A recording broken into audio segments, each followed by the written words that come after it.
Et on retrouve tout de suite notre correspondant au Sahel, Serge Daniel. Bonsoir. Est-ce qu'on en sait un peu plus sur la participation du référendum constitutionnel ce soir?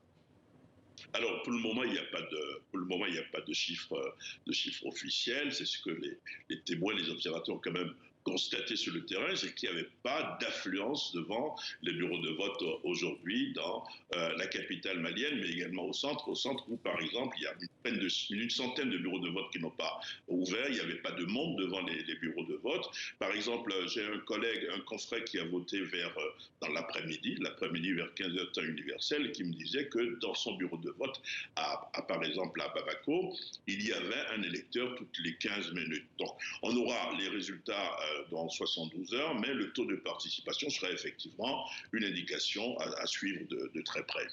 Serge, on présente régulièrement ce scrutin comme la première étape vers un retour à l'ordre civil au Mali, mais si le texte était adopté, est-ce que ça voudrait nécessairement dire que ce serait la fin des militaires au pouvoir ? Ah non, pas du tout. Les militaires sont là au moins pour 2024 et à peine la fin de ce scrutin de référendaire, il y a déjà un débat entre militants, un débat entre constitutionnalistes pour dire est-ce que le président de la transition, Assimi Goïta, a le droit d'être candidat? Pour des constitutionnalistes, c'est non, mais pour d'autres déjà, c'est oui, il peut parce que c'est une nouvelle constitution. Alors que politiquement, également sur ce terrain, il y a des voix, il n'a pas annoncé officiellement qu'il était candidat, le président Goïta, mais déjà, il y a des associations au Mali, à Bamako, qui demandent à ce qu'il soit candidat à la prochaine présidentielle. Donc on ne peut pas dire tout de suite que c'est la fin des militaires au pouvoir. C'est un petit pas, je dirais, vers la fin plutôt de la transition. Le vote n'a pas pu se tenir dans plusieurs localités, notamment à Kidal, on l'a vu dans le reportage. Qu'est-ce que ça fait peser comme menace sur l'avenir politique du pays ?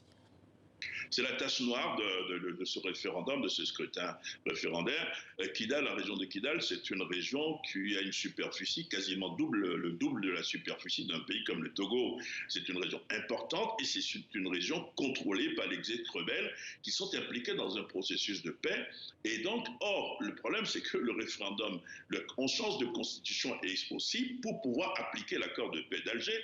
Et voilà que ceux pour qui on change la constitution disent nous ne nous reconnaissons pas dans la Constitution. Donc il y a quand même un blocage. Donc c'est la tache noire de ce référendum, de ce scrutin référendaire. Il va falloir reprendre langue. Le président de la transition l'a dit tout à l'heure. Il a lancé un appel à tous les fils du pays après les élections, comme s'il s'adressait justement notamment aux ex-rebelles qui n'ont pas accepté qu'on vote dans leur région, mais qui ont rejeté le projet parce que pour eux, le projet ne prenait pas en compte l'accord de paix et de réconciliation signé à Alger entre le gouvernement malien et eux.